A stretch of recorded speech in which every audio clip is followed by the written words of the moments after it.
This is Business and Economy, a program packaged to update you and increase your business horizon. I am Emeje, your host.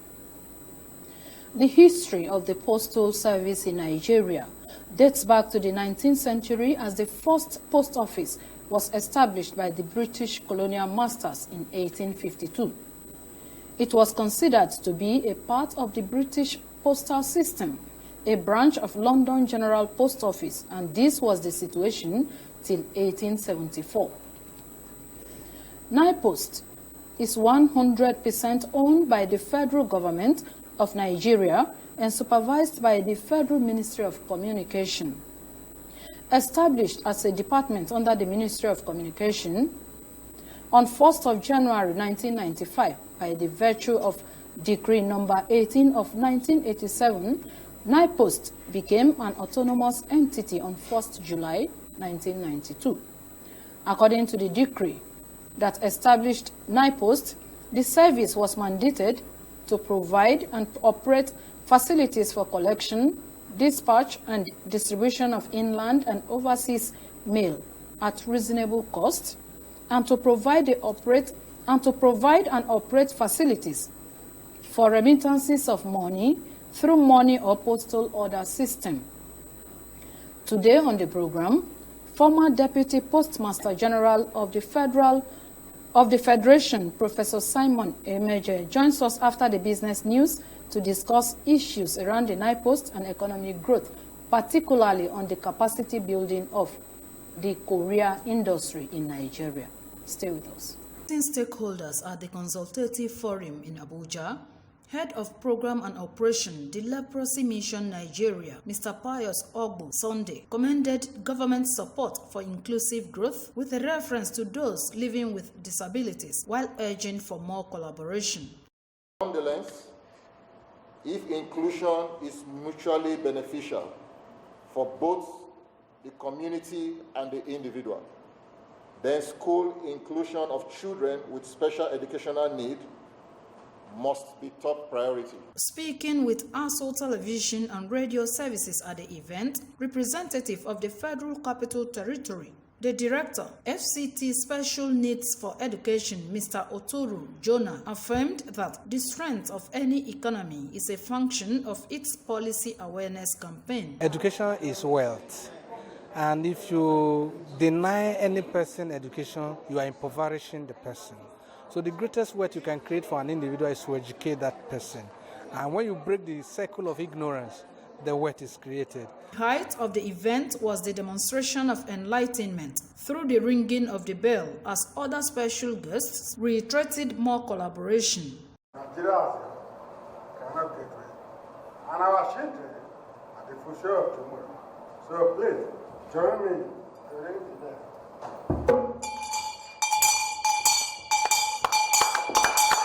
According to them, partnership with relevant stakeholders will enhance adequate development of the nation.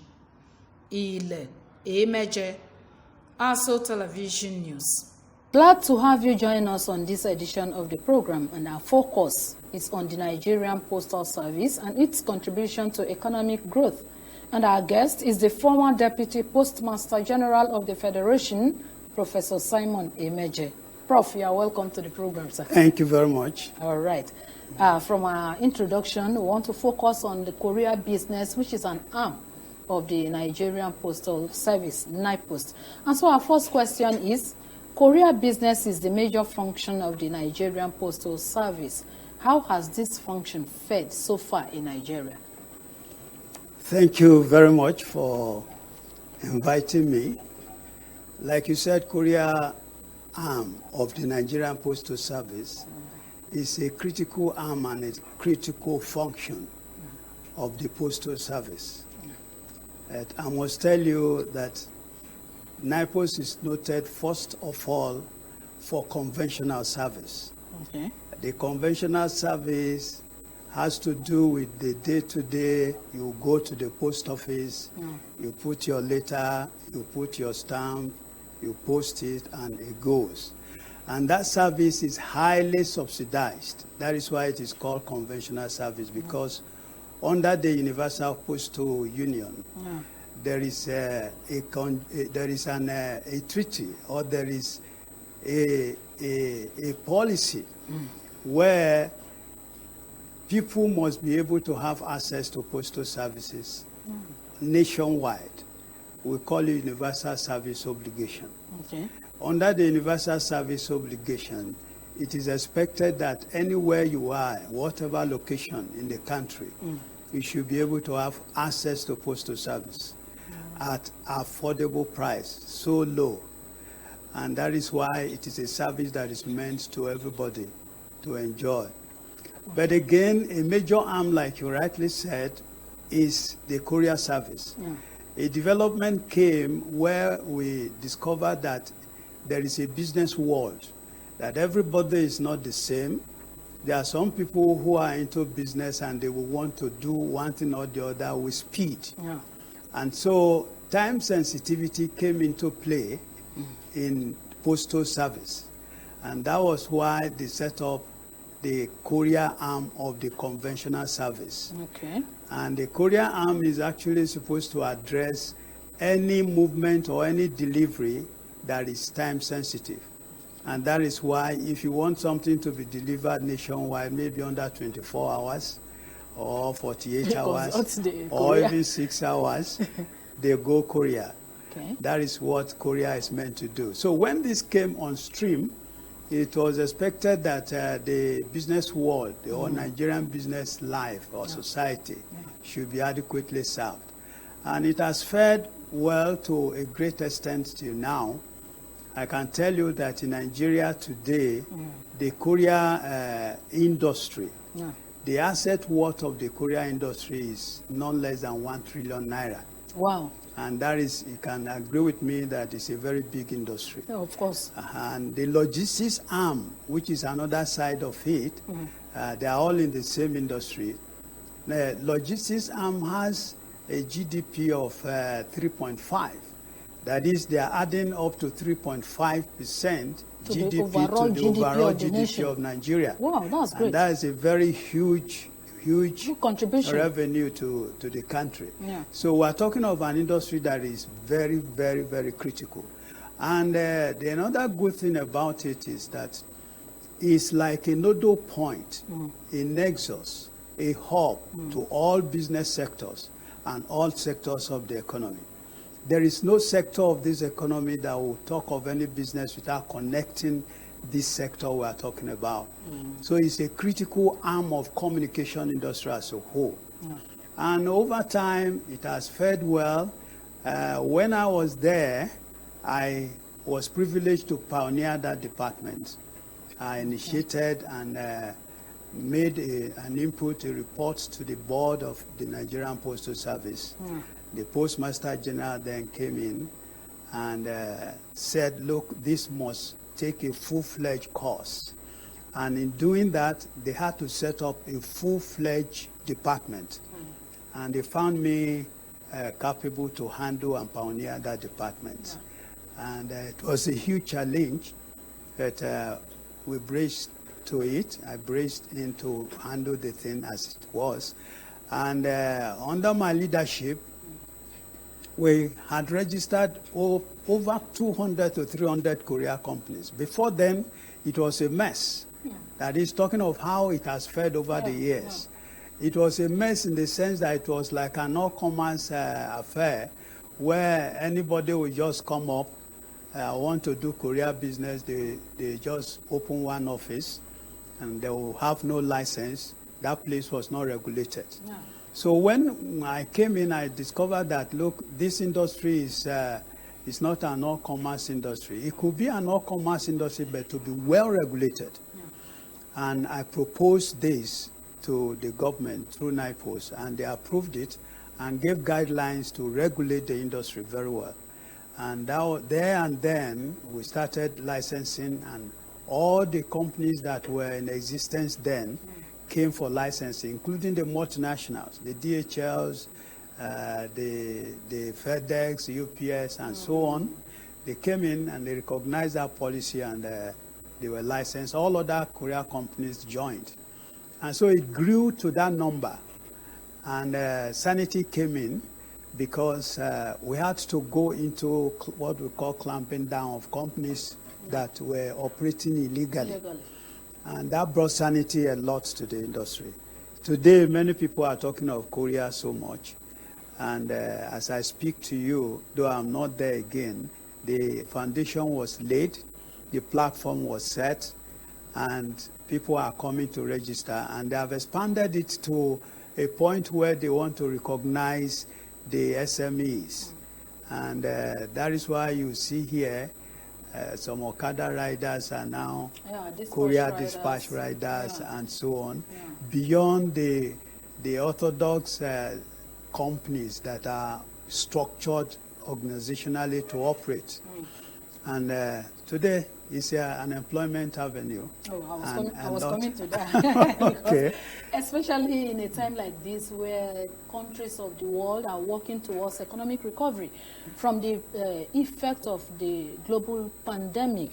I was coming to ask you, do we see the Korean logistics industry as a tool to generating employment opportunities and wealth creation for the teeming youths in Nigeria? A lot. I made an analysis when I was there, and I projected millions of employment opportunities. Okay. Because that is an industry that you can promote entrepreneurship very, very seriously. What do I mean? That is to say, if they are allowed, if they are given opportunity and given a platform and given the adequate training. Today, let me make haste to say I'm handling an institute, for instance, called Korea and Logistics Management Institute, focusing on Korea logistics, transport, and management. Now, this institute has a capacity to undertake capacity building in training entrepreneurs. And they have a target that in 1 year, for instance, they can turn out not less than 1 million entrepreneurs. And if you do multiplier effect, you will discover that one entrepreneur can employ 1 or 2 persons. So times 3, you are talking of about 3 million in 1 year. And one employee can be equally trained and go and establish his own, employ another 1 or 2 persons, and on and on and on. Before you know, you are talking of 15, 20, and 30 and 50 million people, in employment. So it has such a capacity for employment that will create so many jobs for people. It's a very viable industry. Okay. Some, I call them experts or consultants, as the case may be, have come up to argue that the introduction of the technological innovations in the world has taken over the place of the Korea and logistics industry. How true can that be? Yeah, people have said that, but I don't seem to agree with that. Okay. The reason is because, yes, before the technological advancement, people were posting letters, and from one place to another, you carry items. So you talk of volume of mail. And when technology came, people said, oh, okay, machines have displaced the place of people talking or working in the office. And I have this opinion that that cannot be so. Yes, technology is good, but the truth is that it's rather expanding the scope of business in the industry. Okay. Why? Because if I sit in my house, I'm not going to the shop there to buy anything. I can sit with my computer or my telephone and make orders. These orders have one dimension. A second dimension, they are looking, if you look at one dimension of technology, having an order there on the telephone, okay, but the second dimension which people are not looking at is physical delivery. You cannot run away from physical delivery. Okay. Even when I make my orders, London, wherever in Nigeria or wherever, it has to be physically delivered. A computer will not deliver that thing for you. Okay. Yeah. We will deliberate more on that point after the break. We'll take a quick break now and we'll be right back. Stay with us.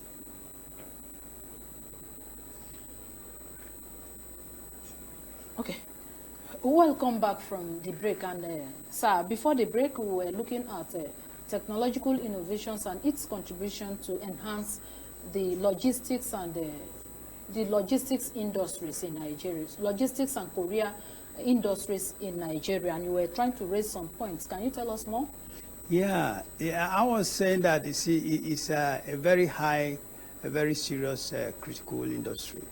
The reason is because I can tell you the market share we have now in the industry, despite all the courier companies, the logistics companies we have, including the SME, the Okada dispatch riders, we have not exhausted 20% of the market share. And you ask me what happens to the 80. It's lying low. And that is a very huge percentage for employment, both as entrepreneurs and people who want to take jobs on a daily basis. So it's a very serious sector, and we have not gone far. The SME Okada riders, they're in thousands right now. The other side of the pure orthodox courier companies are not yet in thousands, so to say. But if we bring in the quantum of what is in the industry, you will discover that we are yet to really explore what is there. Okay. Like any other agencies of the government or the private sectors, there are bound to be challenges. In the courier and logistics industry in Nigeria, some people have said that we cannot compete with other international courier organizations elsewhere. What do you think are the major challenges of the courier and logistics industry in Nigeria, and how do you think this can be solved or resolved? Okay, thank you very much for that.